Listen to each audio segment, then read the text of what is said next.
అందరికీ నమస్కారం పెట్టాలి అని అనిపించట్లేదు. కారణం ఏంటంటే మనం ఎటువంటి సమాజంలో బ్రతుకుతున్నాం అని ప్రశ్నించుకునే సమయం మనకి రోజు ఏదో ఒక టైంలో వస్తూనే ఉంది. ఈసారి గత ఒక వారం రోజులుగా అందరూ చర్చించుకుంటున్న ఒక చాలా షాకింగ్ విషయం, 4 ఏళ్ల ఒక చిన్నారిపై ఒక పక్కింటి కామాంధుడు దాడి చేసి అఘాయిత్యం చేసి ఆ అమ్మాయిని విపరీతంగా హింస పెట్టిన ఒక సంఘటన వెలుగు చూసింది. ఆ తర్వాత ఏం జరిగిందంటే పిల్ల ఇప్పుడు తన జీవితం మరణంతో పోరాడుతూ ప్రస్తుతం హాస్పిటల్లో అడ్మిట్ అయి ఉంది, నీలోఫర్ హాస్పిటల్లో.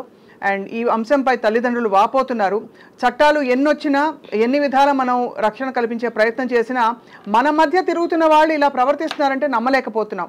ఆ నీచుడు నికృష్టుడికి ఏ శిక్ష పడాలి, ఏ శిక్ష వేస్తే ఈ చిన్నారికి న్యాయం జరిగినట్టు, వీటికి సమాధానం లేవు. ప్రస్తుతం మనం ఇవాళ ఐడ్రీమ్ స్టూడియోస్లో పిఓడబ్ల్యూ వ్యవస్థాపక అధ్యక్షురాలు సంధ్య గారితో మాట్లాడబోతున్నాం. ఉద్యమకారిణిగా ఆవిడ ఎన్నో ఇటువంటి కేసులు చూశారు. అలాగే ప్రస్తుతం నీలోఫర్ హాస్పిటల్ నుంచి లైవ్ మనతో జాయిన్ అవుతున్నారు ఆ చిన్నారి తల్లి అమృత, తండ్రి శ్రీను. అమృతతో మాట్లాడబోతున్నాం. పరిస్థితి ఎలా ఉందో ఆ బుజ్జి తల్లికి కనుక్కుందాం. అమృత, నమస్కారం అమ్మా. నమస్కారం మేడం. అమృత, ఎలా ఉందమ్మా మీ చిన్న తల్లికి? బాలేదు మేడం, సీరియస్ గానే ఉంది. కొంచెం పైకి అయితే యాక్టివ్ కనపడుతుంది, లోపల ఏమో ఇన్ఫెక్షన్ ఏమో ఎక్కువ అయిపోతుంది. ఆ పిల్ల ఏమి తినట్లే, సరిగ్గా ఏమి ఉన్నట్లే మేడం, హుషారుగా కూడా లేదు. మూత్రానికి వాష్రూమ్కి వెళ్ళేప్పుడల్లా ఏడుస్తుంది బాగా. దీనికి చిన్న పిల్లకి ట్రీట్మెంట్ కూడా సరిగ్గా ఏమి అందలేదు మా అమ్మాయికి. ఎందుకు అందలేదు తల్లి? అంటే ఏమంటున్నారు హాస్పిటల్ వాళ్ళు, ఏమంటున్నారు? హాస్పిటల్ ఏమో డ్యామేజ్ అయితే అయిందమ్మా, వాష్రూమ్కి వెళ్ళే చోట హాస్పిటల్లో ఉన్నాను ఒక 7 రోజుల దాకా, పిల్లకి బాగోలేదు, సీరియస్ అయింది, బయటికి తీసుకెళ్తే ఏళ్లలో ఖర్చు అయింది, మీరు చూపించుకోలేదు, ఒక 7 రోజుల దాకా పిల్లని మా అడ్మిషన్లో ఉండాలి, మేము చూసుకుంటాం, పిల్లని బాగోలేదు, బాగా సీరియస్ అయింది, ఆపరేషన్ అయ్యే పిల్ల ప్రాణాలకే ప్రమాదం, బాగా ఇబ్బంది అయిపోయింది పిల్లకి అని చెప్పారు. సరే మేడం, మేము మాట్లాడాము, రిపోర్ట్లు అయితే వచ్చినాయి అన్నారు. మాకైతే స్పష్టంగా కనపడుతుంది డ్యామేజ్ అయిన విషయం అని కానిస్టేబుల్ మేడమే, డాక్టర్ ఆమె చెప్పింది. వాళ్ళకు కూడా శిక్ష పడాలని వాళ్ళకి. కానీ ఇప్పుడు దాకా ఏ న్యాయం లేదు, ఏమి లేదు. ఇంతమంది మీడియా మిత్రులు అందరూ వస్తున్నా కూడా అందరికి చెప్తూనే ఉన్నాం, మా పిల్లకి కొంచెం న్యాయం చేయమని అడుగుతూనే ఉన్నాము. ఇప్పుడు దాకా ఈ ఏరియా కార్పొరేటర్ గారు కానీ మొన్న వచ్చి వెళ్ళిపోయారు, కానీ ఏమి భరోసా ఇవ్వలేకపోయారు. పిల్లని మేము ఆరోగ్యం చేస్తామమ్మా, మేము చూస్తామని. మా ఇంటి పక్కన ఏరియా వాళ్ళు ఎవ్వరు రాలేదు, మాకైతే సపోర్ట్ ఎవరు చేయలేదు. మా వెనక గల్లీ వాళ్ళు వచ్చారు, ఆ గల్లీ వాళ్ళు వచ్చి నీకు భయపడమా, మేము ఉన్నాం, మేము ఉన్నాం, మేము చూస్తాము అని చెప్పారు. వాళ్ళే ఇప్పుడు దాకా పిల్లకి సాయం చేసి పిల్లకి ఇప్పుడు దాకా ఆరోగ్యం మేము చేస్తామని చెప్పి ధైర్యం చెప్పి ఇప్పుడు దాకా ముందుకు నడిపించారు. ఎందుకు న్యాయం జరగట్లే? ఆంధ్ర నుంచి వచ్చిన వాళ్ళు ఇక్కడ తెలంగాణ వాళ్ళు కాదు, వీళ్ళకి ఎందుకు న్యాయం చెయ్యాలి అని పట్టించుకోకుండా ఉంది అని అనుకుంటున్నాం అయితే మేమైతే. కాదమ్మా, చాలా ఇంత ఘోరం జరిగిపోయింది కదా, ఎవరు ఊహించని విధంగా. ఒక మాట అడక్క మానలేకపోతున్నాను తల్లి, ఎందుకంటే ఇటువంటి పరిస్థితుల్లో చాలామంది తల్లిదండ్రులు అప్పుడప్పుడు ఇంకా ఏమీ తోచని పరిస్థితుల్లో పిల్లల్ని వదిలేసి వెళ్ళడమో, లేకపోతే కొంచెం పనిలో బిజీగా ఉండి ఏం కాదులే అనుకోవడం లాంటివి జరుగుతాయి. కాబట్టి ఎక్కడ పరిస్థితి చేజారిపోయిందమ్మా? ఎక్కడ మీకు తెలిసి రాలేదా ఇతని ప్రవర్తనని బట్టి గతంలో ఇటువంటి ఒక వ్యక్తి ఉన్నాడని? మేము వచ్చి ఇక్కడికి 25 రోజులు అయింది మేడం, ఈ రూమ్ లో దిగి. ఇంకా 8వ తారీఖు అయితే నెల అయితే. అప్పుడు దాకా మాకైతే పక్కన ఎవరితో మాట్లాడండి మేడం, నేనైతే పక్కన వాళ్ళతో వెళ్తే ఎవరితో మాట్లాడారు, మా పిల్లలు కూడా బయట. కానీ వాష్రూమ్కి వెళ్ళి పిల్లని ఇలా చేశారు. వాష్రూమ్ కూడా ఇక్కడ రక్షత లేదు, వెళ్తా ఘోర అని తెలుసుంటే అసలు మేము ఆంధ్ర నుంచి తెలంగాణకి వచ్చేవాళ్ళమే కాదు. ఇప్పుడు ఏమిటమ్మా ఇంటి పరిస్థితి తల్లి? ఎవరెవరున్నారు ఇప్పుడు ఇంట్లో? ఇంకా పిల్లలు ఉన్నారమ్మా మీకు? 9 పిల్లలు ఉన్నారు మేడం, 3 ఆడపిల్లలు, ఒక బాబు. ఒక చిన్న పిల్లకైతే ఆటలో ఓలు ఉంది, లాస్ట్ పిల్లకి 2 ఓళ్ళు ఉన్నాయి. పిల్లలకి ఏం ఆరోగ్యం ఏం బాగోదు మేడం, నిమ్ము ఆవేశం. మేము బతుకు తెరికి వచ్చి ఇలా చూపించుకొని ఆ పిల్లలు మేము కష్టపడి బాగు చేసుకుంటాంలే అని మేమేదో వచ్చి ఇలా జరుగుతాయి అని మాకు తెలియక ఇలా జరిగింది. మాకు ఎందుకు వచ్చామో తెలంగాణ, ఎందుకు బతుకు తెరికి వచ్చామని అనుకుని. ఈసారి అయితే ఎవ్వరు రారు మేడం, బతుకు తెరికి కోసం కూడా. ఆడపిల్ల ఆంధ్ర నుంచే కాదు, ఏ ఊరు నుంచైనా రాదు అసలు తెలంగాణ. అంటే రక్షణ లేదని ఫీల్ అవుతున్నారు అమ్మ. వాడిని పట్టుకోగలిగారా మీరు? వాడిని వాయించగలిగారా మీరు? ఇంతటి ఘోరం మేమే పట్టుకొని పోలీస్ స్టేషన్ కూడా తీసుకెళ్ళాం. పోలీసు వాళ్ళు కూడా శ్రమ పెట్టలే మేము. ఆ నెత్తకన్నా ఆయన పట్టుకొని కూడా పోలీసు వాళ్ళకి కూడా మేము శ్రమ పెట్టలేదు. మేమే పట్టుకొని మరి అప్పచెప్పాం వారికి. అప్ప చెప్పిన ఇన్ని రోజులు అయినా కూడా ఎందుకు చిన్నారిని చూస్తాకైనా ఇంతమంది ఉన్నా, ఇంతమంది మీడియాకు చెప్తున్నా కూడా ఎందుకు చిన్నపిల్లని చూస్తాకి రాలేదు, భరోసా ఉమ్, ఇవ్వలేదు. ఇప్పుడు 11 రోజులు అయిపోయింది, ఉమ్, అయినా ఇప్పుడు దాకా ఎవరు వచ్చి, నాయకులు గాని ఎవరు వచ్చి, పిఏ కూడా సహం వచ్చి కూడా పిల్లలు చూస్తలేదు. ఏది జరగ మాకు ఇన్ని చెప్పుకున్న న్యాయం జరిగిద్దని మాత్రం మాకు నమ్మకం అయితే లేదు. 100% అసలు లేదు, న్యాయం జరిగిద్ది మాకు అని మాత్రం ఉమ్. లేదు. ఆ శిక్ష పడిద్దని కూడా మేము అనుకోవట్లేదు, బెయిల్ మీద వెళ్ళిపోయారని అనుకుంటున్నాం మేమైతే. మా మనసులో ఉద్దేశం మాత్రం నేను చెప్పేస్తున్నా మేడం, ఆ ఇది చాలా జైల్లో ఉన్నారు అన్నారు. ఉమ్. చాలా లేదమ్మా, చాలా బాధాకరం, నాకు అర్థమవుతోంది. మీరు అక్కడ హాస్పిటల్లో అక్కడ ఉన్నారు, పడున్నారు, కానీ ఆ, ఏం చేస్తే మీకు న్యాయం జరుగుతుంది అనుకుంటున్నారు మీరు? అంటే ఏమన్నా మీకు ఒక ఊహ ఉందా దాని గురించి? ఇలా ఇలా ఉంటే న్యాయం జరుగుతుందని, అతనికి శిక్ష పడడం కాకుండా ఇంకేమన్నా మీరు ఆశ్రయిస్తున్నారా, కోరుకుంటున్నారా? మేడం నేను 9 నెలలు మోసి కానీ ఇన్ని రోజులతో 4 సంవత్సరాలు పెంచిన కూతురు ఇలా డ్యామేజ్ అయింది మేడం. మేమేమనుకుంటున్నామంటే ఇది సాకు పెట్టుకొని ఎవరిని ఏం అడగట్లేదు మేడం, మేము డిమాండ్స్ ఏం చెయ్యట్లేదు. మా పిల్లకి ఈ అడ్డు జరిగిందని సాటి పెట్టుకుని ఏం డిమాండ్లు ఏం జాయిన్ చేయట్లా. గవర్నమెంట్ తరపు నుంచి వచ్చే ఆరోగ్యం మా పిల్లకి కొంచెం హాస్పిటల్లో వైద్యం కావాలని కోరుకుంటున్నాం మేడం. నేనైతే ఉమ్. పిల్లకి బాగుపడాలి, హాస్పిటల్కి వెళ్ళి వాళ్ళ ప్రభుత్వ ద్వారా నుంచి అయినా హాస్పిటల్ ఉద్యోగం మామూలుగా పిల్లకి బాగుపడేట్టు హాస్పిటల్ సహాయం పొందాలి, పిల్లకి ఆరోగ్యం ఉండాలని కోరుకుంటున్నాం మేడం. నేను అదొక్కటే అడుగుతున్నా, ఇంతమంది వీడియోలో కూడా ఇది ఒక్కటే అడుగుతున్నాను, పిల్లని బాగా అవ్వాలి, నాకు ఆరోగ్యం, నా పిల్ల నాకు నాకు నలుగురి పిల్లలు కావాలి. మరి వాళ్ళలో ఏ ఒక్కరికి ఏదైనా మేము బతకలేము మేడం. ఇలా అంతే కదమ్మా, చేయించింది కాబట్టి అంతే కదా తల్లి. ఇప్పుడు అంతే ఆ, మేడం. మేము ఆరికి ఇంత ఊరి కష్టపడి పారిపోవాలి మేడం. అవును. ఆ, ఆరి బతక కొడితే ఈసారి ఊరి పడితేనే ఈసారి చిన్నాన్ని ముట్టుకోలేరు ఎవరు. ఇలా వదిలేస్తే మాత్రం జరుగుతూనే ఉంటాయి, పోతూనే ఉంటాయి. లెక్కలు కూడా ఉన్నాయి మేడం. మా ఇప్పుడు చెప్పి ఎవరెవరు వచ్చారమ్మా చెప్పినా కూడా ఇప్పటికి? ఇప్పటికి ఎవరెవరు వచ్చారు ఈ 4 రోజుల్లో? ఎవరెవరు వచ్చారు హాస్పిటల్కి? ఎవరు రాలేదు మేడం. మహిళా మండలి మేర వాళ్ళు వాళ్ళు వచ్చారు. ఆదివారం ముక్కు మొహం తెలియని వాళ్ళు, ఆ ఏరియా వాళ్ళు, అక్క ఇలా అయ్యింది అక్క ఇంటిగారని చెప్తే వాళ్ళు ఎందుకు ఇలా ఇలా ఏది చేసాను హాస్పిటల్కి వెళ్తుంటే వాళ్ళ ద్వారా వాళ్ళు పిలిపించి వాళ్ళ పేర్లు కూడా మాకు తెలియవు అసలుకి. ఆ ఉమ్, ఏరియా వాళ్ళు వచ్చి పిల్లల్ని కొంచెం హాస్పిటల్ తీసుకెళ్లి అప్పుడు మహిళా మండలి ఇప్పుడు దాకా ఉండి మేము ఉన్న వాళ్ళమ్మ నడిపిస్తామని చెప్పారు. ఉమ్. ఎంతవరకు ఇద్దరు ఆడోళ్లే ముందుకు నడుపుకొని తీసుకెళ్తున్నారు కానీ మగ మనిషి అని మాత్రం ఎవరు రాలి. ఇది చాలా ఎందుకు లేని దారుణం వాళ్ళకి తల్లి. ఒక న్యాయం, లేనోళ్ళకి ఒక న్యాయం, ఉన్నోళ్ళకి ఒక న్యాయం. ఈ ఉమ్, తెలంగాణలో లేనోళ్ళకి ఒక ఉన్నోళ్ళకి అని ఒక న్యాయం లాగా ఉండిపోయింది. అది నేను ఒక్కదానే కాదు, నాకు కడుపుకోత అలా ఉంది, అలా అవునమ్మా. అనిపిస్తుంది. ఉన్నోళ్ళకి ఒక న్యాయం, లేనోళ్ళకి ఒక న్యాయం లాగా ఉంది మేడం. ఉమ్, మీరేమని అనుకున్నా పర్వాలేదు. ఇంత ఎందుకు స్థితి, ఎందుకు ఆడపిల్ల, ఏ పిల్లైనా ఇంటి ఆడపిల్ల ఏ ఆడపిల్లైనా ఒక్కటే. ఆడపిల్లలకి అంతే కనాలన్నా కదా. భయం వేసిపోతుంది. తెలంగాణ ఎందుకు వచ్చాము, ఎందుకు వచ్చి నా కూతుర్ని ఇలా ఎందుకు చేసుకున్నాను, నా చేతి రాలా, ఎందుకు వచ్చానని గిట్టి ఫీలింగ్ అయితే నాలో పడిపోయింది మేడం. న్యాయం జరిగిద్దని తెలీదు. ఇక్కడ మా ఫ్యామిలీ అంతా చచ్చిపోతేనే పోలీస్ స్టేషన్ ఎదురుగా న్యాయం జరిగిద్ది మీకు, మీ అమ్మాయి కాటికి, లేకపోతే ఎస్. న్యాయం జరగదు. తెలంగాణ వచ్చిన వాళ్ళందరూ ఆడపిల్లలందరూ పోగొట్టుకోవాలి, చచ్చిపోవాలి, కుటుంబం సహా ఇక్కడే బలైపోవాలి, ఏ న్యాయం జరగదు మీకు, మేము ఇంతేనన్నట్టు నాకైతే అనిపించేసేసింది న్యాయం జరగదని. ఇంతమంది చెప్పుకుని ఇంతే చేసుకున్నా నేనైతే, జరగదని ఇప్పుడు కూడా నాకు నమ్మకం కూడా లేదు మేడం జరిగిద్దని, మీ వారు నమ్మకం కూడా లేదు. అమ్మ మీ వారు శ్రీను గారు, ఆయన కూడా చాలా కన్న కూతురు ఇలా అయిపోతే చాలా కుదేలైపోయి ఉంటారు ఆయన. మీ కుటుంబ సభ్యులు ఇతరులు ఎవరన్నా మీకు తోడున్నారా? మీ వారు ఏమంటున్నారు అంటే, ఎలా ముందుకెళ్దామో దీనికి అంటే ఈ సమస్యను తీసుకున్నాను అంటున్నారు ఆయన. అంటున్నారు మేడం, జరుగుతూనే ఉంటుంది. రోజులు కలిసిపోతున్నాయి, వారాలు కలిసిపోతున్నాయి. ఏది జరిగిద్దని నమ్మకం కూడా మాకు కూడా లేదు, మా ఆయన కూడా ఇంకేం లేదు. అందరూ పోలీస్ స్టేషన్ వెళ్ళిపోయి చచ్చిపోతాం పదండి, ఇంకా న్యాయం జరగట్లేదని నేను మా ఆయన నిర్ధారించేసేసుకున్నాం. బతకాలని కూడా ఆశ లేదు మేడం. ఎంతమంది అయినా పనులు మానుకొని ఈ మానుకొని మా చుట్టూ తిరగతే అంటే ఎంతకాలం తిరుగుతాను మేడం. ఇది జరిగిన రోజులైనా వచ్చి ఒక నాయకుడైనా ఒక రేవంత్ సార్ అయినా వాళ్ళైనా వచ్చి చేతులు జోడించి అడిగినా కూడా ఆ సారికి కరెక్ట్ అసలుకి న్యాయం అని జాలి కరుణ ఏది లేదు ఆ సారికి. అసలుకి కదర్లేకపోయారు కొంచెమేనా, ఎందుకు అలా ఉన్నారు కటికితంగా. ఏ దేశమైనా ఒక్కటే, ఎవరైనా మనుషులు ఎక్కడైనా వచ్చి బతకొచ్చు, ఎక్కడైనా అవును. వెళ్ళొచ్చు. కానీ ఇలాంటి జరిగితే మాత్రం ఇమ్మీడియట్ గా యాక్షన్ తీసుకోవాలి. ఇలా తీసుకోకుండా ఉంటే రేపు పిల్ల ఒక 4 ఇప్పుడు పిల్లకి అసలు 3:30, ఇంకా 4 కూడా రాలేదు మేడం పిల్లకి, ఎంత 3:30 దారుణం వయసే. అండి. ఆ ఎంత దారుణం తల్లి. అంటే 3:30కి 4కి ఏదో వ్యత్యాసం ఉందని కాదమ్మా, కానీ ఇంకా ఇంకా గుండె జారిపోతుంది. 4, 3:30 ఒకటే వయసు అయినా కూడా 3:30 ఏళ్ల పసికందుని వాడు ఎంతటి నీచుడు దరిద్రుడైతే ఇంతటి ఒక దుశ్చర్యకి పాల్పడతాడని చెప్పి ఆ చిట్టితల్లి ఎంత బాధపడి ఉంటుందమ్మా. ఎంత దానికి తెలియని వయసులో ఏం జరుగుతోందో, ఇంత అన్యాయం, ఒక దాడి జరిగితే, ఒక మృగం వచ్చి దాడి చేస్తే ఆ చిట్టితల్లికి ఎంత ఘోరంగా ఉంటుందమ్మా తల్లి. దగ్గరున్న హాస్పిటల్ ఎంత ట్రీట్మెంట్ చేసి ఆపరేషన్ తీసుకెళ్లి నా కూతురు అంత నరకం పరిన దగ్గరుండి చూసా మేడం. నేనైతే టెస్టులకి ఆయన అయితే జైల్లో పెట్టి టయాన్ ఫుడ్ టయాన్ గుడ్లు అన్ని పెట్టి ఆయన అయితే హాయిగా ఉన్నారు. ఇక్కడ నా కూతురు నరకం పడుతుంది మేడం.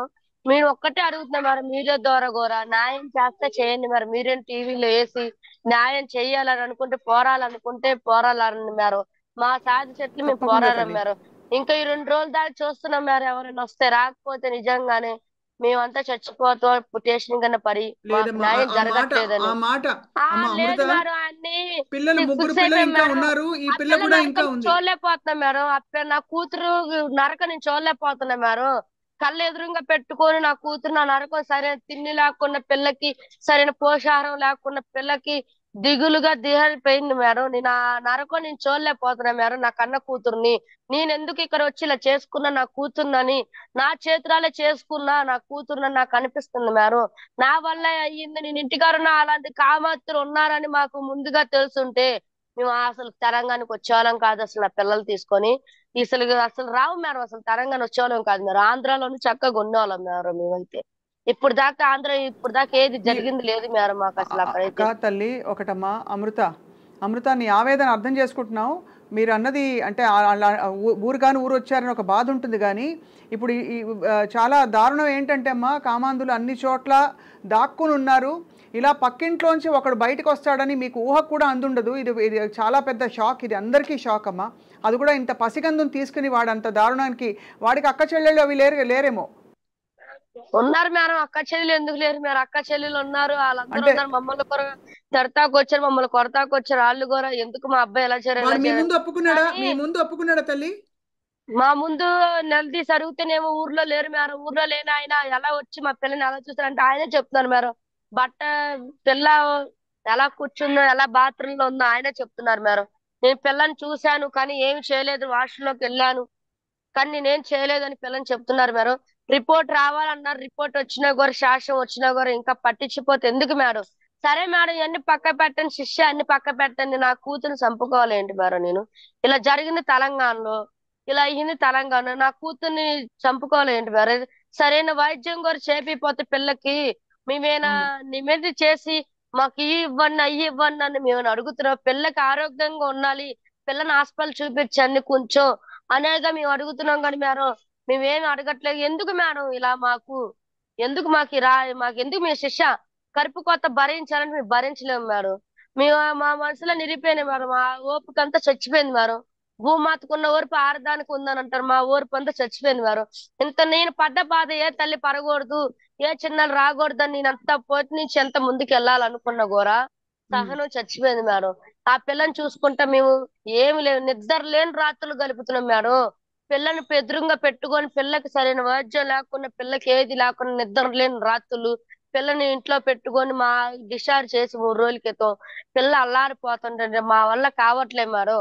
ఇంకా మేము చేసేది ఏమి, తెలంగాణకు వచ్చింది ఒక కుటుంబం బలైపోయింది అని తినేనా కదులుతారేమో నాయకులు అని అనిపిస్తుంది అని చెప్పి చంటి పిల్ల ఉంది మేడం, పాలిచ్చే పిల్ల. మా అది కూడా చెప్పాలన్నా కూడా రావట్లేదు మేడం. తెలంగాణకు వచ్చింది బతుకు తెరికి ఒక కుటుంబం మొత్తం బలైపోయింది. ఈ బలైపోయినప్పుడైనా ఇంకెవరు రారు మేడం, అప్పుడు కదిలేస్తారు అనుకుంటున్నా మేడం నాయకులు. మీరు ఎంతగానో మా బాధ విన్నారు కాబట్టి నమస్కారం మేడం, మీరైనా సాయం చేయండి మేడం. అమృత ఒక్క నిమిషం తల్లి, తల్లి అమృత ఒక్క నిమిషం. ఇక్కడ సంధ్య గారు ఉన్నారు. సంధ్య గారు ఇలాగే మహిళా మండలి, అలాగే చాలా మందికి చాలా హెల్ప్ చేసిన వారు. వారి మాట కూడా ఒక్కసారి అమ్మ మీరేమైనా సంధ్య గారు మీరేమైనా చెప్పదలుచుకున్నారా, అడగదలుచుకున్నారా? ఆమె బాధ వర్ణనాతీతం అండి. ఆ తల్లి బాధ, ఎందుకంటే కడుపు చేత పట్టుకుని బతుకు తెరువు కోసం 4 పిల్లలు భార్య భర్తలు వచ్చి నెల కాలేదు 3.5 ఏళ్ల పాప మీద అంత అఘాయిత్యం జరిగింది. అవును. అంత పసిపాప మీద అతను బాత్రూమ్ నుంచి బయటికి వెళ్ళడం చూసి కూడా వాళ్ళు అనుకోలేదు. ఎందుకంటే అంత పసిపాప మీద బాత్రూంలో ఉన్న వాష్రూమ్లో ఉన్న పిల్ల మీద అంత దారుణానికి దిగబడతాడని వాళ్ళు అనుకోలేదు. ఎవరు కూడా ఎక్స్పెక్ట్ చేయరు. వాడు ఎందుకు వచ్చాడు అనుకున్నారు. కానీ ఆ తర్వాత ఆ పాప పరిస్థితి, ఆ పాప భయపడడం, అనేక సిమ్టమ్స్ అవన్నీ తర్వాత వాళ్ళు అసలు వాళ్ళకి అది తీసుకోవడానికి చాలా కష్టం. అది వాళ్ళు గుర్తించడమే చాలా కష్టమైంది. ఆ తర్వాత అర్థం చేసుకుని బయటికి వెళ్ళి కంప్లైంట్ ఇచ్చి ఇప్పుడు హాస్పిటల్ వాళ్ళతో మేము మాట్లాడాం. ఆ అమ్మాయి పరిస్థితి లోపల డ్యామేజ్ ఉంది, ఇమీడియట్ వైద్యం అందనందువల్ల ఇన్ఫెక్షన్ పెరిగింది కానీ క్యూర్ అవుతుంది.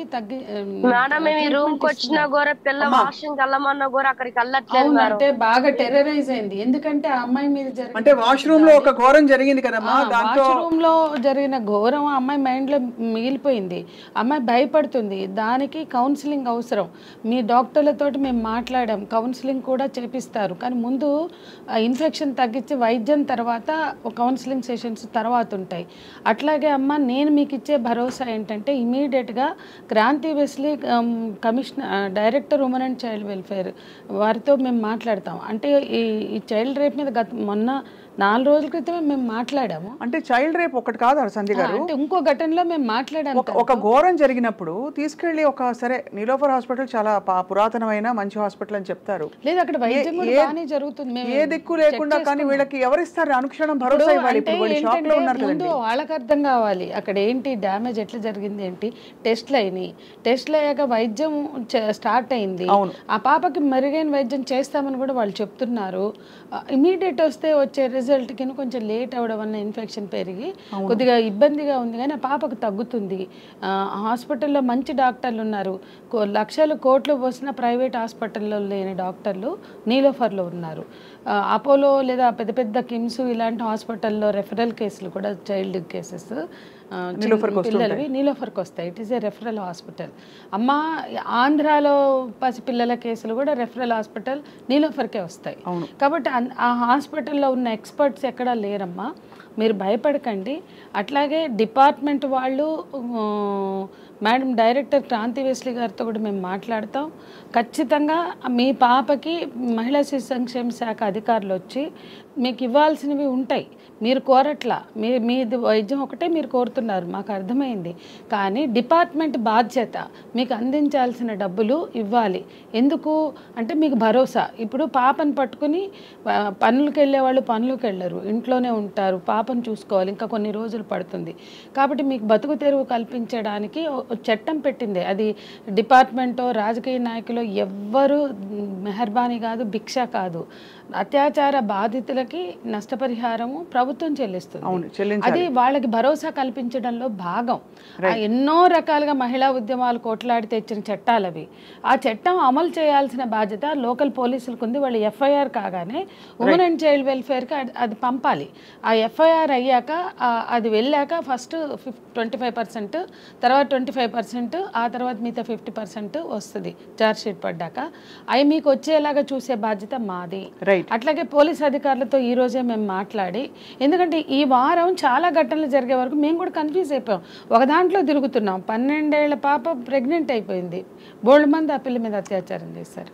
ఇట్లా ఒక దాంట్లో మేము తిరుగుతూ ఉండగానే ఒకటి మనం మాట్లాడదాం. అమ్మ తల్లి మీ బాధ అర్థమవుతుంది, మీరు అలా అనుకోవడంలో మీ ఆవేదన అర్థం ఉంది. కానీ ఖచ్చితంగా డిపార్ట్మెంట్ అధికారులు మీ దగ్గరికి వచ్చి మీకు న్యాయం చేయాల్సిన బాధ్యత వాళ్ళ మీద ఉంది, అడుక్కోవాల్సిన అవసరం లేదు. మీరు బాధపడకండి, మేము కూడా ఇన్వాల్వ్ అవుతాం ఈరోజు. అటు అధికారుల మీద, పోలీసుల మీద.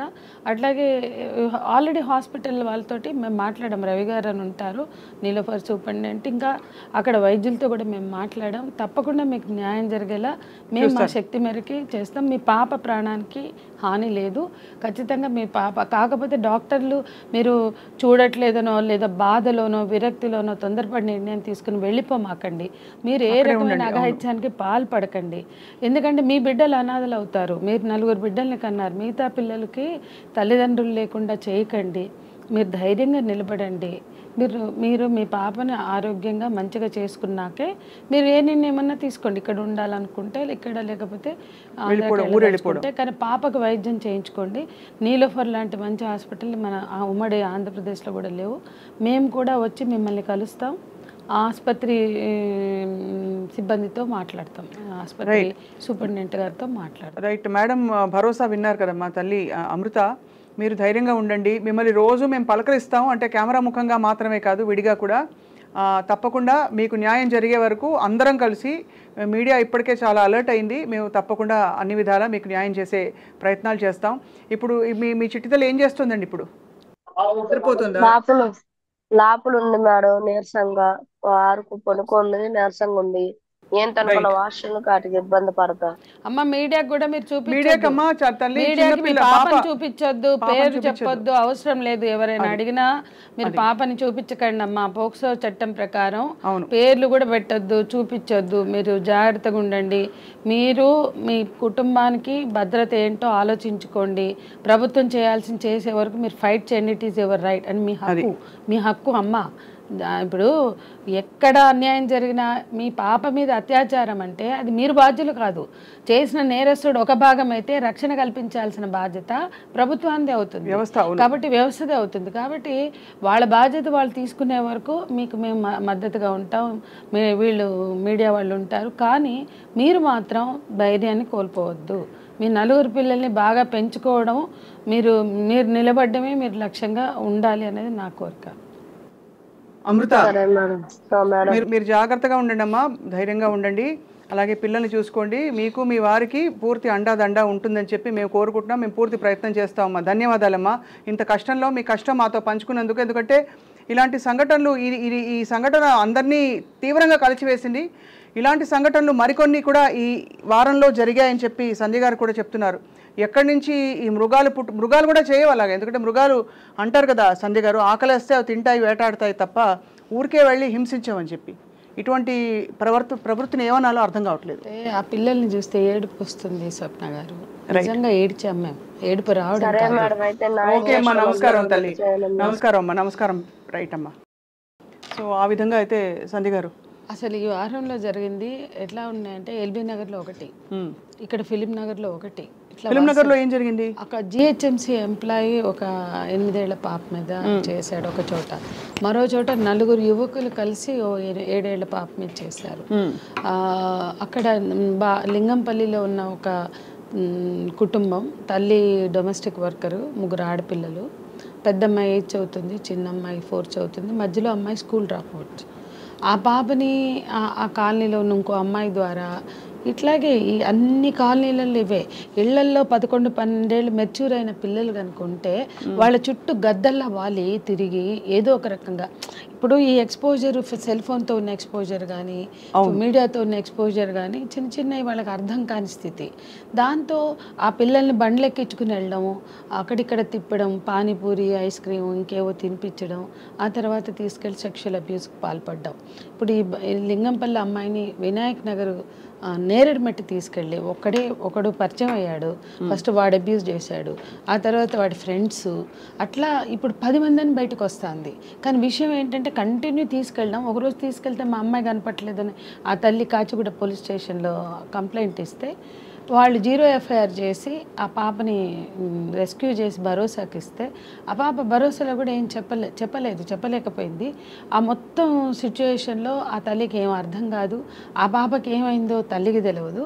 పోలీసులు తలకాయ పట్టుకుని ఏం జరిగింది అంటే వాడి పేరు తీస్తే వాడు వినాయక్ నగర్ అంటే నేరేడ్మెట్ PS అక్కడికి పంపిస్తే బయటికి ఏముంది, ఏమో 4 అని చెప్పింది మనకి పాప.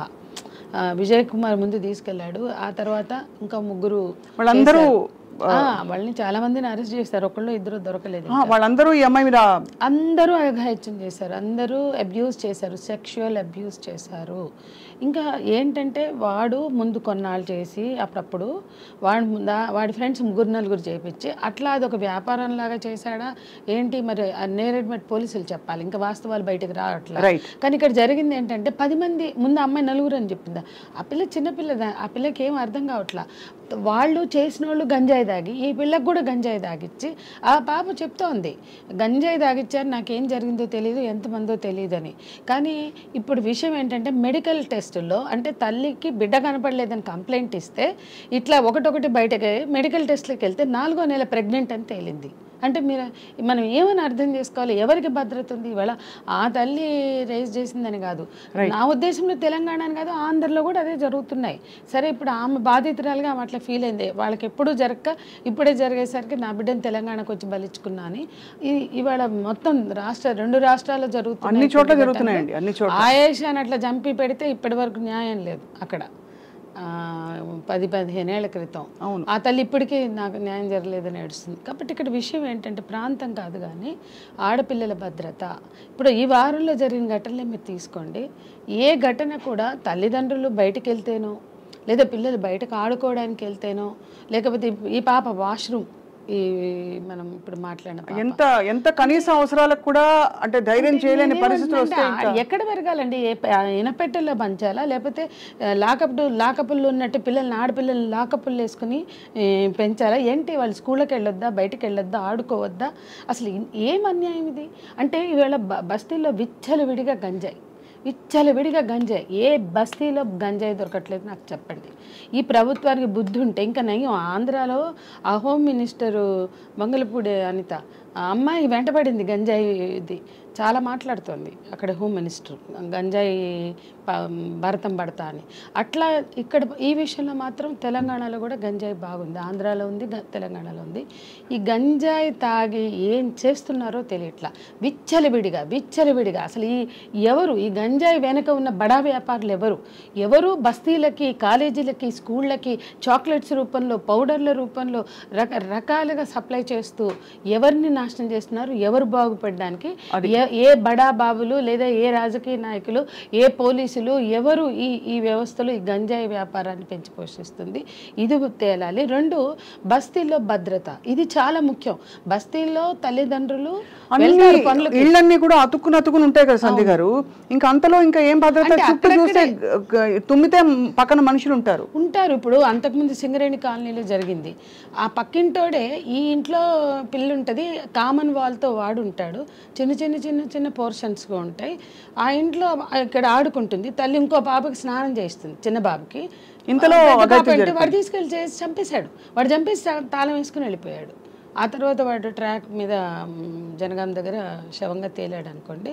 కానీ విషయం ఏంటంటే ఇట్లాంటి పిల్లల భద్రత ఎలా చేస్తారు చెప్పండి?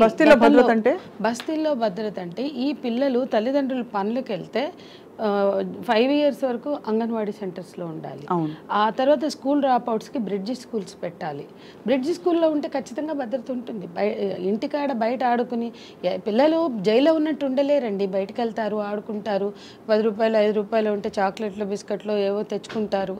పిల్లలు బయటకు వెళ్లకుండా ఉండలేరు, ఆపలేరు. కాబట్టి పిల్లలు 14 ఏళ్ల లోపల పిల్లలు తల్లిదండ్రుల భద్రతలో ఉంటే బడిలో ఉండాలి, లేదంటే హాస్టల్స్లో ఉండాలి. అంటే ప్రభుత్వ నడుపుతున్నటువంటి రెసిడెన్షియల్ హాస్టల్స్లో ఉండాలి, లేదంటే బ్రిడ్జి స్కూల్స్లో ఉండాలి. ఖచ్చితంగా ఒకప్పుడు ప్రతి బస్తీలో ఇట్లాంటి స్కూల్ డ్రాపర్స్ని తీసుకెళ్ళి బ్రిడ్జి స్కూళ్ళల్లో వేశారు. ఇప్పుడు అవి ఏవి లేవు. గత 10 ఏళ్లలో అన్ని వ్యవస్థలు నాశనం చేశారు. బస్తీల్లో పిల్లల భద్రత గతంలో చూశారు, ఎందుకంటే కమ్యూనిటీ హెల్త్ వర్కర్స్ ఉంటారు, వీళ్ళందరూ కూడా ఈ పిల్లలు ఎటు వెళ్తున్నారు, ఏం చేస్తున్నారు, ఎంతో కొంత ఫాలో అప్ ఉండిందండి గతంలో. మేము ఎప్పటి నుంచో బస్తీల్లో మేము పనిచేస్తున్నాం కదా. ఇప్పుడు ఆ బ్రిడ్జ్ స్కూళ్ళు లేవు, కమ్యూనిటీ హెల్త్ వర్కర్స్ లేవు, పేరెంట్స్ కమిటీలు ఉన్నాయి, అవి పనిచేయట్లేదు.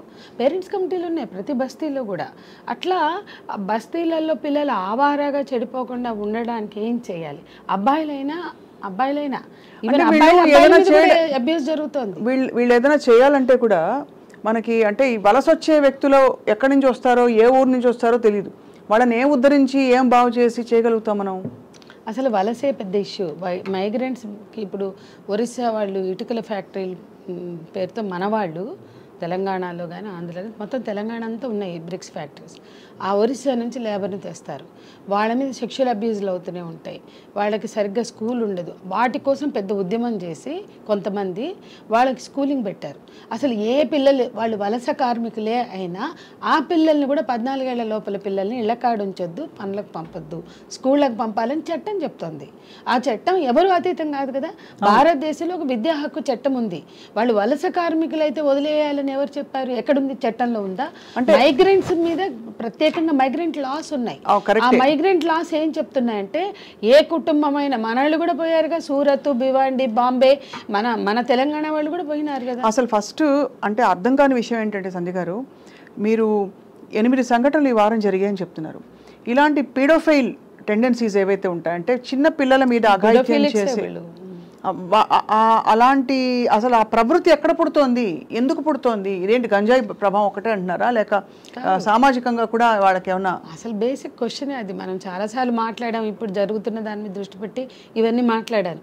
అసలు బేసిక్ ప్రాబ్లం ఏంటంటే నిస్సహాయంగా కనిపించిందా, చిన్నపిల్ల వాయిస్ లేదా, లేకపోతే అమాయకంగా ఉందా, ఎవరికి చెప్పుకోలేని పసిపాప, ఎవరైనా సరే అసలు సెక్స్ అనేది నిస్సహాయాల మీద, అమాయకుల మీద, తెలియని వాళ్ళ మీద, ఇటువంటి వాళ్ళ మీద ప్రయోగించే హక్కు ఎవరికీ లేదు. సెక్స్ అంటే ఒకటే పారామీటర్, 18 ఏళ్ళు దాటిన వాళ్ళు లేదంటే majors consensual sex. Consensual sex మీదేమో అడ్డమైన ముచ్చట్లు, చెవులు కొరుక్కోవడాలు, గాసిపింగులు చేసే ఈ సంస్కృతి ఉన్న ఈ దేశంలో కన్సెన్షువల్ సెక్స్ కాదు మీరు పట్టించుకోవాల్సింది. అసలు సంబంధం లేకుండా, యాక్సెప్ట్ లేకుండా, అంగీకారం లేకుండా మీద పడిపోతూ, ఇప్పుడు మీరు ఇందాక ఒక పదం వాడారు, వీళ్ళని ఏమనాలని, మృగాలు కూడా. పిడోఫిలిక్ కాదు, పిడోఫిలిక్ పసిపిల్లల మీద లైంగిక అఘాయిత్యాలు, అబ్యూస్ చేసేవాళ్ళు, సెక్షువల్ అబ్యూస్ చేసే ఏ విధమైనా పిడోఫిలిక్ అనాలి. పసిపిల్లల మీద, 14 ఏళ్ల లోపల పిల్లల మీద సెక్షువల్ అసాల్ట్కి, అబ్యూస్కి దిగబడిన వాడిని పిడోఫిలిక్ అంటాం. కానీ ఇది ఒక సైకలాజికల్, కానీ వాడి సైకలాజికల్ ఇష్యూ అని వదిలేయలేం. ఎందుకంటే అది ఏర్పడడానికి కూడా సామాజికమైనటువంటి ఒక కాన్సెప్ట్ ఉంటుంది. వాడు పిడోఫిలిక్ అవ్వడానికి కూడా వాడు ఎక్కడ కన్విన్స్ చేసుకుంటాడు అంటే ఆ పిల్ల నిస్సహాయరాలు కాబట్టి నా కోరిక తీర్చుకోవచ్చు. కానీ నీ కోరిక తీర్చుకోవడానికి అవతల వ్యక్తికి, అంటే సింపుల్గా ఈ దేశంలో ఇప్పటి వరకు పాలక వర్గాలు చెప్పని విషయం ఎవరూ చెప్పలే. అప్పుడప్పుడు మనమే మాట్లాడుకుంటాం ఏంటంటే వితౌట్ కన్సెంట్ నో సెక్స్. భార్యాభర్తల మధ్య కూడా మ్యారిటల్ రేప్ అనే కాన్సెప్ట్ ఈ మధ్యనే వచ్చింది. సుప్రీంకోర్టు చర్చిస్తే ఇప్పుడున్న బీజేపీ ప్రభుత్వానికి అది చేయడానికి అభ్యంతరకరం వచ్చి అది పెండింగ్ పెట్టి పార్లమెంట్కి పెడితే, పార్లమెంట్లో గత 5 ఏళ్ళుగా అది పెండింగ్ ఉంది. ఇప్పుడు మ్యారిటల్ రేప్ ఇష్యూ అది చట్టం అవ్వడానికి ఆగి ఉంది, డ్రాఫ్ట్ అయ్యి.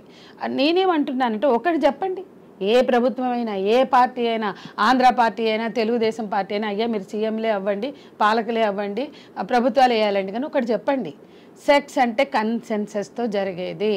Without consent no sex. ఇది చెప్పడానికి ఏం కష్టం అండి. ఉరి శిక్షలు మాట్లాడక్కర్లా, అత్యాచారాలు మాట్లాడక్కర్లా. ఆమె చక్కగా మంచి సింపుల్ తెలుగులో చెప్తా, ఆమె అంగీకారం లేకుండా నువ్వు ఆమెతోటి సెక్స్ చేయలేవు. ఆమె నో అంటే నో. కాబట్టి పసిపిల్లలకి ఇంకా ఛాన్సే లేదు. ఎస్సులు లేవు, నోలు లేవు. ఒకవేళ 16 ఏళ్ళ అమ్మాయి ఎస్ అన్నా వీడు చేస్తే అది నేరమే ఎస్ అన్నా. కాబట్టి పీడోఫిలిక్ చెక్ పెట్టాల్సింది చట్టము, వ్యవస్థ, ఆ కుటుంబం కూడా బాధ్యత ఉంది. కాబట్టి ఒక మన పౌర సమాజం, ఒక బాధ్యతాయుతమైన పౌర సమాజం తయారు కావాలి అంటే వాళ్ళకి అవగాహన కల్పించాలి. అది కంటిన్యూ ప్రాసెస్లో జరగాలి. ఏంటి అంటే నీ పక్కింటి వాళ్ళదైనా ఇంకో వాళ్ళదైనా వాళ్ళు వచ్చి చెప్పుకుంటే కాదు, ఎవరమైనా మాట్లాడొచ్చు ఆ ఇష్యూ. ఎవరైనా ఒకళ్ళని, ఒక అమ్మాయిని వేధిస్తుంటే వీళ్ళు కూడా వచ్చి మాట్లాడొచ్చు. అది చూసిన ఎవరు ఏమండి. ఇప్పుడు మరీ సోషల్ మీడియా వచ్చిన తర్వాత ఎవరి నోటికి వచ్చినట్టు వాడు వాగి అవతల పడేస్తున్నాడు, అక్కడ హేరిస్తున్నాడు, నోటికి వచ్చిన కామెంట్స్ పెడతాడు. లేదంటే బయటకు ఇలా జరుగుతున్నప్పుడు కూడా జనం సెల్ ఫోన్ వీడియోలు తీస్తున్నారు తప్ప ఎవరు ఎవరిని ఏమీ కాపాడట్లేదు.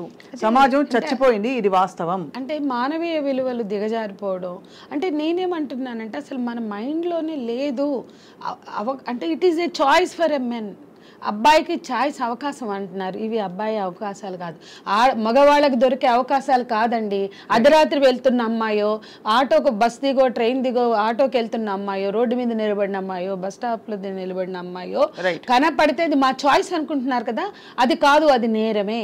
ఆ నేరం చేసే హక్కు మీకు లేదు, మీకు అవకాశం దొరికినా నేరం చేసే హక్కు లేదు. అది ప్రభుత్వం చెప్పాలి, కానీ పౌర సమాజం చెప్పాలి. ఇప్పుడు ఇతని గురించి మాట్లాడితే ఈ అఫెండర్ ఎవరైతే ఉన్నాడో వేరే దేశాల్లో అయితే అతను పీడోఫైల్ అని చెప్పి అతని మీద పోస్టర్లు కమ్యూనిటీలో నైబర్హుడ్ లో అంతా చేస్తారు. ఇంకోటి బాధితురాలను చూపారు, వాడిని పెట్టి మీడియా ప్రెస్ మీట్లు పెట్టి ఇట్లా జరిగిందని చెప్పి ఎడ్యుకేట్ చేస్తారు అక్కడ పోలీసు. అట్లాగే మీరు అన్న నైబర్హుడ్ లో beware of this neighbourhood there are paedophilics అని చెప్తారు. మన దగ్గర అసలు పౌర సమాజాన్ని ఇన్వాల్వ్ చేసే మెకానిజం లేదు. నేనేమంటే వ్యవస్థలు పౌర హక్కుల్ని రక్షించాలి, పిల్లల హక్కుల్ని రక్షించాలి, స్త్రీల హక్కుల్ని రక్షించాలి, అత్యాచారాలు హింస జరగకుండా చూడాలి. ఇది వ్యవస్థదే కదా బాధ్యత. మరి ఈ వ్యవస్థ యంత్రాంగాలు ఏం చేస్తున్నాయి?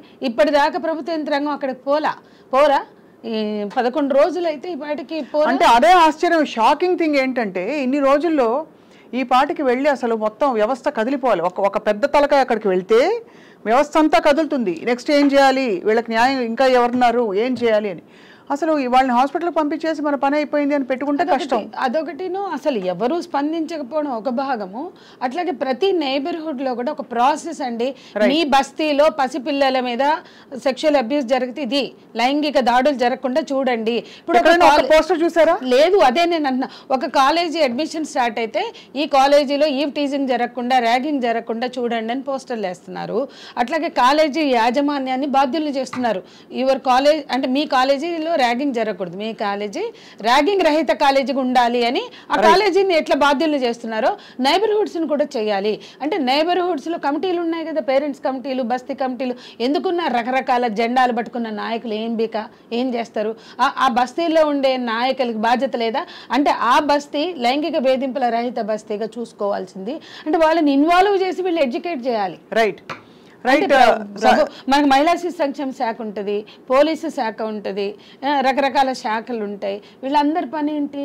వీళ్ళు ఎడ్యుకేట్ చేయాలి. అంటే ఫస్ట్ అసలు ఇన్వాల్వ్మెంట్ దీన్ని సీరియస్ గా తీసుకునే పరిస్థితి కనిపించట్లేదు. కానీ మనిషిలో ఈ నేర ప్రవృత్తి ఎక్కడి నుంచి ఇంత దారుణంగా హద్దులు మీరుతోంది? 8 సంఘటనలు ఈ వారంలో మీరు స్వయంగా చూసారంటే అన్నిట్లో సెల్ ఫోన్ల ఎక్స్పోజర్ నుంచి, హార్మోన్స్ ప్రభావం నుంచి, దాన్ని హ్యాండిల్ చేసుకునే కెపాసిటీ ఆ పిల్లలకి, ఆ ఎడ్యుకేషన్ కానీ ఆ థింకింగ్ కానీ లేకపోవడం, కుటుంబాల్లో ఆ పర్యవేక్షణ లేకపోవడం, సొసైటీలో ఆ పర్యవేక్షణ లేకపోవడం, గాలికి తిరుగుతున్నారు, విపరీతంగా గంజాయి తాగుతున్నారు, గాలికి తిరుగుతున్నారు. రైట్. మనతో పాటు ప్రముఖ psychologist, counsellor doctor Devireddy Kalyani garu మనతో ఉన్నారు, joining us on Zoom. Kalyani garu, చాలా ఘోరాలు జరిగిపోతున్నాయి, అన్ని చోట్ల జరుగుతున్నాయి, బహుశా కొన్ని చోట్ల వెలుగులోకి వస్తున్నాయి. ఈ ఘోరం మీరు వినే ఉంటారు. 4 ఏళ్ల చిన్నారిపై బాత్రూమ్కి వెళ్ళిన సమయంలో వాళ్ళ తల్లిదండ్రులు వలసొచ్చారు, ఏదో ఊరి నుంచి ఇక్కడికి తెలంగాణకు వచ్చారు, అంటే ఇక్కడ పని చేసుకుందామని. ఎల్బీ నగర్లో జరిగిన దుర్ఘటన ఇది, దారుణంగా ఉంది, మీరు వినే ఉంటారు కళ్యాణి గారు. అవును విన్నాను. చాలా మనసుని కలిచివేసింది అది. చాలా 4 ఏళ్ల పిల్ల మీద అలా చేయడం అంటే అది తీసుకోవడానికి కూడా చాలా సెన్సిబుల్ గా ఉంది, తీసుకోవడానికి మనసుకి చాలా కష్టంగా అనిపిస్తుంది. అసలు మనం ఏ ప్రపంచంలో ఉంటున్నాం, ఎక్కడ ఉంటున్నాం అనేది ఒక భయంగా కూడా అనిపిస్తుంది. అంటే నార్మల్ గా మనం సొసైటీలో ఉండడానికి సేఫ్ పరిస్థితులు లేవు మన పిల్లల్ని పెంచుకోవడం. అవును కళ్యాణి గారు, ఇప్పుడు ఈ 3.5-4 ఏళ్ల చిన్నారికి తెలిసి తెలియని వయసు, ఇంత ఒక ఘోరం జరిగిపోయింది. అది అంటే శారీరకంగా తీవ్రమైన బాధ, మానసికంగా ఒక షాక్, ఒక మనిషి ఒక మృగాడు వచ్చి మీద పడి ఇంకా దారుణంగా అత్యాచారం చేయడం అన్నది, అలాంటి షాక్ నుంచి తను కోలుకోవాలంటే మనం ఊహించుకోలేము తన మనసులో ఏం జరుగుతుందని చెప్పి. బాధగా అనిపిస్తుంది అది ఎంత ఘోరం అనేది. ఆ పడిన పాపకి, ఆ లోకం తెలియని ఆ పాపకి, అసలు బయట ప్రపంచం ఏంటో తెలియని పిల్లకి ఆ వయసులో అలా జరగడం అంటే ఈ ఎఫెక్ట్ జీవితాంతం కూడా ఆ అమ్మాయి మనసు మీద కానీ ఎదిగే క్రమంలో ఎలా ఉంటుంది అనేది కూడా ఊహించడం కష్టం. రైట్. కానీ ఓవరాల్గా ఇప్పుడు అంటే ఇప్పుడే సంధ్య గారు చెప్తున్నారు కళ్యాణి గారు, అంటే ఈ వారంలోనే వారు చూసిన చాలా సంఘటనలు, ఒక 7-8 సంఘటనలు చెప్పారు. అంటే ఎందువల్ల ఇంతటి ఒక నేర ప్రవృత్తి, లైంగికమైన నేరాలకి ఎక్కువ అవడానికి అది పెరుగుతోందండి ఈ సంస్కృతి? అంటే పట్టుబడమనే ఒక ధీమాన, పట్టుబడినా తప్పించుకోవచ్చనే ఒక ధీమాన, ఏమిటది? దాన్ని ఏం చెప్పాలి? పట్టుబడం అనే ధీమా పక్కన పెడితే అసలు సొసైటీ ఇప్పుడు ఎలా ఉంది, ఏం జరుగుతుంది అనేది కూడా ఆలోచించాలి. ఇప్పుడు చేతిలో అన్ని ఏ కావాలన్నా చూడటానికి ఎంతో అసభ్యకరమైన విషయాలు కూడా అరచేతిలో కనిపిస్తున్నాయి. ఒక మాట మాట్లాడటానికి ఒక తూలి ఒక తప్పు మాట్లాడితే అది బూతు మాట్లాడకూడదు అని నేర్పించేవాళ్ళు మన చిన్నప్పుడు. ఒక మాట మగవాళ్ళు మాత్రమే ఎక్కడన్నా ఏదో పొలాల్లో పని చేసుకున్నట్టునో ఎక్కడో అలాంటి వాళ్ళు మాట్లాడతారు అని ఇలాంటి సంస్కృతి ఉండేది, బూతులు మాట్లాడడం గురించే. ఇప్పుడు ఏదైతే ఈ ఇన్స్టా రీల్స్ ఉంటున్నాయి, ఎక్కడ పడితే అక్కడ ఏ భాష వాడాలో అసలు ఏంటో ఇది వాడుక భాష ఏనేమో అని ఎంత నార్మలైజ్ చేశారు, అంత అలవాటు చేసి పడేశారు. అవును. సో అంత నార్మల్సీలోకి వెళ్ళిపోతూ ఎక్కడైతే ఇప్పుడు ఈ హార్మోన్స్ ప్రొవోక్ అవుతాయి ఇలాంటి విషయాలు చూస్తున్నప్పుడు చేస్తున్నప్పుడు, ఆ సరైన పని సరైన శరీరానికి మనసుకి కావాల్సిన ఫుడ్ లాంటిది అనుకోండి అసలు కావాల్సింది లేనప్పుడు ఇలా అనవసరమైన విషయాల మీద, ఇందాక మేడం చివర్లో అంటుంటే విన్నాను, బాగా గంజాయి తీసుకోవడం, గాలికి తిరుగుతున్నారు, ఇలా నిజంగానే అదే కదా జరుగుతుంది. మనకు ఈ పని ఇలా ఉండాలి అనేది ఎక్కడ ఎవరు చెప్తారు? తల్లిదండ్రులకే తెలియట్లేదు ఎలా ఉండాలి అనేది. పిల్లలకే నేర్పిస్తారు? లేకపోతే సమాజంలో ఇది అందరి బాధ్యత. ఒక తల్లిదండ్రులు ఏం చేయడం సామాజిక బాధ్యత. ఇది సమాజంలో భద్రత అనేది మనం అంటే ప్రభుత్వాల వైపు నుంచి ఒకవైపు నుంచి అయితే మనుషుల్లోంచి కూడా రావాలి కదా పరివర్తన. మన ప్రపంచాన్ని సమాజం స్పందన అవసరం, పౌర సమాజం కూడా దిగాలి. అవును, పౌర సమాజం స్పందన అవసరం అంటున్నారు సంధ్య గారు. నిజంగానే పౌర సమాజం అంటే అంత మేరకు స్పందించే హృదయాలు తగ్గిపోయాయి అనిపిస్తుందండి. ఈ మధ్య కాలంలో నడి రోడ్డు మీద ఎవరైనా కొడితే వీడియోలు తీసి చూస్తూ ఊరుకున్న పరిస్థితులు చాలా చూసాం. అంటే రాజకీయ కారణాలు కావచ్చు, ఇంకోటి కావచ్చు. అలాగే అమ్మాయిల మీద అన్యాయం జరుగుతున్నప్పుడు ఒక అమ్మాయిని ఏడిపిస్తూ ఉంటే కూడా చుట్టుపక్కల వాళ్ళు చూసి నవ్వుకుంటారు, లేకపోతే చూస్తూ ఊరుకుంటారు తప్ప ఎక్కడా స్పందించి వచ్చి ఏంటని మాట్లాడేది అని అడిగేవాళ్ళు లేకపోయాడండి. అవును, ఆ బై స్టాండర్డ్స్ కల్చర్ తగ్గిపోయింది. ఇంతకుముందు ఏంటంటే అలా చూసేవాళ్ళు ఎంతో కొంత వెంటనే రెస్పాండ్ అవటం, లేకపోతే కాల్స్ చేయడం కానీ, ఎవరికైనా ఏదో ఒక ప్రయత్నం చేసేవాళ్ళు. మీరు అన్నట్టు ఆ వీడియోస్ తీసుకోవడంలోనే సగం టైం గడిచిపోతుంది. అవును. సో ఈ మన ప్రపంచం ఎలా ఉండాలనేది మనమే నిర్మించుకోవాలి, మనలో నుంచే మార్పు రావాలి కదా. ప్రతి ఒక్కళ్ళు మన చుట్టూ ఏం ఇప్పుడు ఇలాంటి నేర ప్రవృత్తున్న మనుషుల్ని మనమే మైండ్ రీడింగ్ ఎవరిని చేయలేం. అవునండి, కరెక్టే. బాణాలు ఎక్కువ పెట్టుకుని ఎలా ఉంటాం చెప్పండి? ఎప్పుడు మంచి మనుషులను నమ్మే మనం జీవితాన్ని కొనసాగించగలుగుతాం. రోజు బాగుంటుంది, అన్ని బాగుంటాయి, సవ్యంగా నడుస్తాయని అనుకుంటాం తప్ప ఇలాంటి ఒక దారుణం జరుగుతుందని ఏ తల్లికి ఏ తండ్రికి అనిపిస్తుంది ఊహకి? అవును, అదే ఇప్పుడు పల్లెటూరు లాంటిలో చోట్ల లేకపోతే ఒకే ఏరియాలో ఉంటే పలానా వాడు వీడు కొంచెం తేడాగా ఉన్నాడు, వీడితో జాగ్రత్తగా ఉండాలనేది కొంత అవగాహన ఉంటది.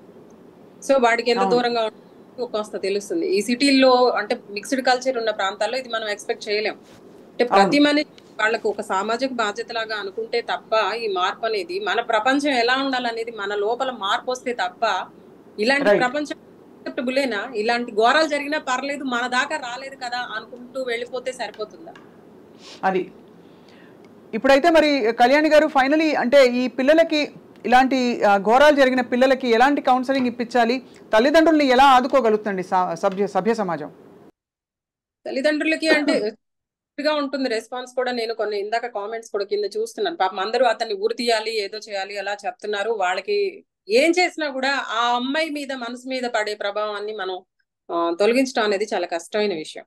రేపు కొద్ది కూడా ఆ లోపల ఉన్న ఆ భయంకరమైన ఆ బాధని లోపల ఎటు తీసుకెళ్తుందో తెలియదు తన ఎదిగే క్రమంలో. అలాగే ఏం చేసినా కూడా ఆ నష్టం మనం ఏం పూడ్చగలిగింది కాదు. ఇలా తల్లిదండ్రులు ఏం చేయగలుగుతాం? సో కొంత మాత్రం మనం చేయగలిగింది ఒక్కటే, మనలోనే ఇలా జరగకూడదు అంటే మన చుట్టూ ఏం జరుగుతుందో మనం గమనించుకోవాలంటే ఫోన్లో ఏం జరుగుతుంది. ఇప్పుడు ఇన్స్టెంట్ గా ఆ రీల్స్ చూస్తున్నప్పుడు ఏంటంటే ఇన్స్టెంట్ హ్యాపీనెస్ అనమాట. మనకి ఊరికే చూసుకుంటూ పోతూ ఉంటాం ఏళ్ళు తిప్పుకుంటూ. అందులో ఏది ఆనందాన్ని ఇస్తుంది? ఎక్కడైనా జరగరానిది జరగది మనం ఊహించనిది జరిగినప్పుడు మనం అవాక్ అయ్యేవి చూసా అలాంటివి ఎక్కువ ఇష్టపడుతుంటాం చూడటానికి మనం. సో అందులో తీసుకోవాల్సింది ఏంటి? ఇందులో మన చుట్టూ ఉన్న ప్రపంచాన్ని వదిలేసి వాస్తవికతను వదిలేసి ఈ ఫోన్లోనో ఇక్కడ ఉన్నప్పుడు ఇలాగే ఉంటుంది ప్రపంచం. మరి వాస్తవం. కళ్యాణి గారు చాలా గుండె జారిపోతుందండి చూసే వాళ్ళకి. కానీ దారుణం ఏంటంటే మనకి వ్యవస్థీకృతంగా మనం భరోసా ఇవ్వలేకపోతున్నాం. ఇది ఇంతే ఇంకా చాలు అనే మెసేజ్. ఎందుకంటే ఇవాళ ఒకటి జరుగుతుంది, 4 రోజులు నెత్తి నోరు బాదుకుంటాం అందరం, మళ్ళీ ఒక వారం రోజుల లోపల ఇంకో చోట ఏదో జరిగిందని వింటాం, మళ్ళీ చర్చించుకుంటాం. ఇది ఎంతకాలం ఇలాగా? ఒక దానిని మించి ఒకటి ఘోరాలు వింటూనే ఉన్నాం. ఎన్నో వినకూడనివి, వినలేనివి, మనం ఊహించనివి ఇలా ఎన్నో జరుగుతున్నాయి. ఒక దానిని మించి ఒకటి అన్నట్టు అవుతుంది. అదే మరి ఇదంతా ఎక్కడి నుంచి అవ్వాలి మార్పు అనేది, అది చెప్పలేని విషయం. ఇక్కడ క్రిమినలైజేషనే పెరుగుతున్నప్పుడు, సెక్స్ వైలెన్స్ అన్నీ పెరుగుతున్నప్పుడు సమాజంలో, ఇప్పుడు కళ్యాణి గారు చెప్పారు, మీరు చెప్పారు, మనం మాట్లాడుకుంటుంది ఏంటంటే చేతిలోకి వచ్చేసింది ఆ వైలెన్స్, క్రైమ్, సెక్స్. ఇంతకుముందు ఉన్న నియంత్రణ, కుటుంబ వ్యవస్థలో ఉన్న హెల్దీ అట్మాస్ఫియరు, ఒక ఆరోగ్యకరమైన వాతావరణం కుటుంబంలో ఉండేది. ఆ పిల్లలు సామాజికంగా చాలా హెల్తీగా పెరిగేవారు. ఆటపాటలతో, ఫిజికల్ యాక్టివిటీలతో, లేదా సాంస్కృతిక యాక్టివిటీలతో, కల్చరల్ యాక్టివిటీలతో పెరిగేవాళ్ళు. కాబట్టి ఆ పిల్లలందరికీ ఇప్పుడు ఆ వాతావరణం లేకపోవడం ఒక భాగం అయితే, సివిల్ సొసైటీ బాధ్యతని మరిచేలాగా ఇవాళ వ్యవస్థను మలిచేశారు. సివిల్ సొసైటీ ఒకప్పుడు మన ఊర్లో కమ్యూనిటీ ఫెస్టివల్స్ చేసుకునేవాళ్ళం. ప్రతిదీ కూడా ఏవి అట్ల తద్ది నుంచి మొదలు పెడితే సంక్రాంతి, దసరాల వరకు మనం కమ్యూనిటీ వైజ్గా చేసుకునేవాళ్ళం. ఇప్పుడు ఆ కల్చర్ పోయింది. ఏమన్నా అంటే ఆ గణేష్ ఫెస్టివల్, గణేశుడు అవి తప్ప అవి కూడా తాగుతారు. భక్తి ఉండదు. విగ్రహం కూర్చొని తాగుతారు. ఇవాళ పెంచి పోషించాల్సింది విగ్రహాలని, గణేషుని గల్లీ గల్లీకి 10 గణేషులు పెట్టడం కాదండి. ఆ గల్లీలో ఆ పిల్లలు, ఆ యూత్ ఆట పాటలతో ఉన్నారా లేదా, విజ్ఞానంతో, విద్యతో ఉన్నారా లేదా. అదే వినాయకుడు గుర్తే సింబలే కానీ ఎవరు చేస్తున్నారు? అడుగుచ్చిన మందులు, పిచ్చి పాటలు, పిచ్చి డాన్సులు చేస్తున్నారు. కాబట్టి వాళ్ళు పెంచవలసిన సంస్కృతిని పెంచట్లా. అంటే హెల్దీగా బస్తీలలో యూత్ ఉండాలి, అక్కడ వాతావరణం ఉండాలి, అన్నీ, అది విద్య నుంచి ఆరోగ్యం వరకు. అట్లాగే కల్చరల్ యాక్టివిటీస్ నుంచి, ఇది వరకు పిల్లలు కల్చరల్ యాక్టివిటీస్ నుంచి మొదలు పెడితే ముఖ్యంగా స్పోర్ట్స్. ఇక్కడ ఎక్కడైనా బస్తీల్లో కమ్యూనిటీ స్పోర్ట్స్ చూస్తున్నారా? ఒకప్పుడు గ్రామాల్లో కూడా వాలీబాల్స్, ఏది లేకపోతే గల్లీ క్రికెట్ ఆడేవాళ్ళు, అది చూడట్లేదు. గల్లీ క్రికెట్ ఈవెన్ గ్రామాల్లో కూడా ఆడతారండి పిల్లలు.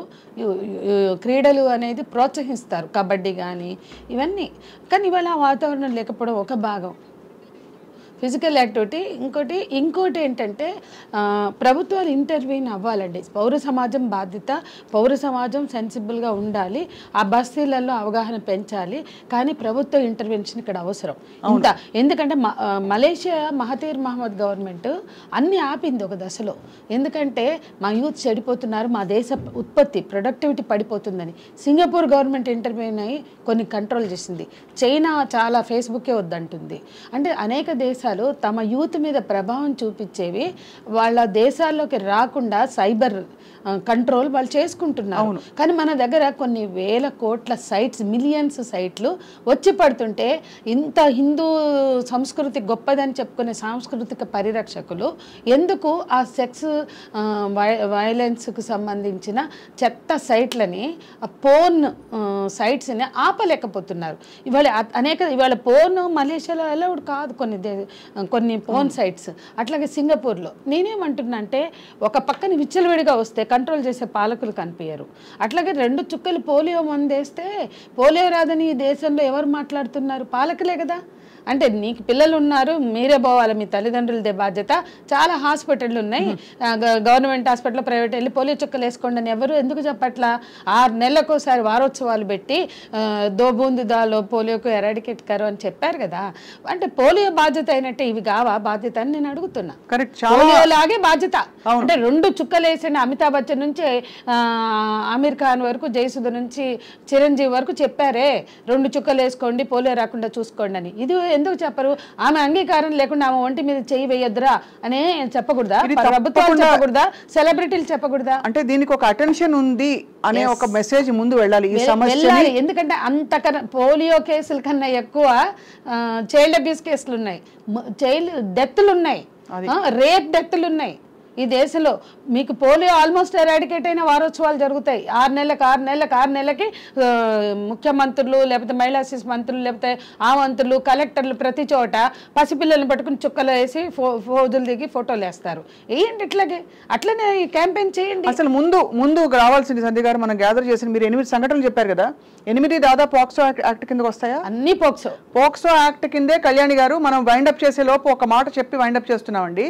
పోక్సో యాక్ట్ కిందే ఈ వారం రోజుల్లో 8 సంఘటనలు హైదరాబాదు శివారు ప్రాంతాలలో చూసాం. ఇది ఇంకా ఎక్కడ ఏ జుట్టు పీక్కోవాలో అర్థం హైదరాబాద్ నడిబొడ్డున చూసాం, శివార్లలో చూసాం. అదే నడిబొడ్డున శివార్లలో అంటే ఇవి అన్నోటిస్డ్ గా వెళ్ళిపోతున్నాయి. ఇంకా వ్యవస్థీకృతంగా మనం మేలుకుని దీన్ని పూర్తిగా పారద్రోల్దాం అనే ఒక సంకల్పం రావట్లేదు. చిత్తశుద్ధి ఉంటే ఎట్లుంటదంటే, భారతదేశంలో ఎన్ని రాష్ట్రాలు ఉన్నాయో అన్ని రాష్ట్రాల్లో ఎన్ని పేపర్లు ఉన్నాయో అన్ని పేపర్లలో ఖండం కోసం HIV యాడ్ ఎట్లా ఇచ్చారంటే, పులిరాజాకి ఎయిడ్స్ వస్తుందా అని. అసలు పులిరాజాకి ఏమైంది ఫస్ట్ అది నడిపి నడిపి నడిపి కూరగాయలు కొనే కాడ, బట్టలు కాడ, చాకలోళ్ళు, ఆటో డ్రైవరు, లారీ డ్రైవర్ అందరు పులిరాజాకి ఏమైందంటే లాస్ట్కి ఆయన కండం వాడాడు కాబట్టి ఎయిడ్స్ రాలేదని చెప్పారు. ఆ క్యాంపెయిన్ 3 months చేశారు. భారతదేశంలో అన్ని భాషల్లో ఒకే రోజు అన్ని పేపర్లలో ఫుల్ యాడ్ ఇచ్చారు, పులిరాజాకి ఎయిడ్స్ రాదు అని. అంటే నేనేమంటున్నా అంటే అంత అటెన్షన్ డ్రా చేశారు. ప్రతి ఒక్క సమస్యగా గుర్తించట్లేదు. నీకు ఎయిడ్స్ లాంటి సమస్య ఇది కూడా అంతకన్నా తీవ్రమే, ఎందుకంటే ఇందులో క్రైమ్ ఉంది, వైలెన్స్ ఉంది, ముడిపడున్న ఎన్నో ఇతర అంశాలు ఇందులో అనేకం ఉన్నాయి. పసిపిల్లల హక్కులు ఉన్నాయి, స్త్రీల హక్కులు ఉన్నాయి. అన్యాయంగా అబ్బాయిలు నేరస్తులు అయిపోతున్నారు. ఇక అందరికి ఇంకొక పిచ్చి, ఏదైనా జరగగానే ఉరి ఉరి ఉరి ఉరి వలన ఏమవుతుందండి? ఏం కాదు, ఉరి వలన, ఉరి శిక్షల వలన ఎన్కౌంటర్లు చేస్తే ఆగాయా? మన హైదరాబాద్ లోనే కేసులో మరి తెల్లారి నుంచి ఎందుకు జరిగినాయి? ఏ దిశ ఎన్కౌంటర్ జరిగింది ఈ నగరంలోనే కదా. ఏ ఎన్కౌంటర్, దిశ ఎన్కౌంటర్ జరిగిందో ఆ నగరంలోనే వారంలో 8 చైల్డ్ అబ్యూస్లు ఎందుకని? కాబట్టి ఇది కాదండి. మనం ఘటన జరిగినప్పుడు అందరి అటెన్షన్ డైవర్షన్ ఏంటంటే ఉరి మీద. ఉరి కాదు, ఆమె అంగీకారం లేకుండా ఆమె ఒంటి మీద చెయ్యి వేయద్దు. 18 ఏళ్ల పిల్లలైతే అంగీకారంతో సంబంధమే లేదు, మీరు ముట్టుకునే అక్కేవాడికి లేదు. అది చెప్పండి. ఎందుకు ఉరి గురించి మాట్లాడతారు, ఎన్కౌంటర్ల గురించి మాట్లాడతారు? అవసరం లేదు. కళ్యాణి గారు, చాలా ఒక ఆలోచింపజేసే పాయింట్ లో మనం ఇవాళ చర్చని ముగిస్తున్నామండి. ఎందుకంటే ఇది ఇవాళతో ముగిసే చర్చ కాదు. రాబోయే రోజుల్లో ఆ పాప చిన్నారి కోలుకోవాలి. ఆ చిన్నారి లాగా ఇంకా చెప్పిన మిగతా 7 8 వాళ్ళందరూ కోలుకోవాలి. వాళ్ళ కథలు అసలు బయటకే రాలేదు. కౌన్సిలింగ్ సెషన్స్ కూడా ఏర్పాటు చేయాలి. కౌన్సిలింగ్ సెషన్స్ ఉండాలి ప్రతి వాడవాడలో. ఇది అబ్యూజ్, దీనికి తీవ్రమైన శిక్షలు ఉంటాయి, ఇది తప్పు అనే ఒక మెసేజ్ సీరియస్ గా అందరూ పరిగణిస్తున్నట్టు అందరికీ ఆ సందేశం వెళ్ళాలి. కళ్యాణ్ గారు, ధన్యవాదాలండి. తప్పకుండా ఆ చిన్నారి కోలుకోవాలని చెప్పి ఆశిద్దాం. Thank you for your time అండి. సంధ్య గారు, మీకు కూడా ధన్యవాదాలు. అలాగే చిన్నారి తల్లిదండ్రులు అమృత, శ్రీనుకి కూడా బోల్డ్ అంతా ధైర్యం చెప్తూ తప్పకుండా దీనికి పరిష్కారం, మరో చిన్నారికి ఎప్పుడు ఇటువంటిది అసలు ఊహకు కూడా రాకూడదు ఇటువంటి ఒక దుర్ఘటన అని చెప్పి కోరుకుంటూ thank you all for watching.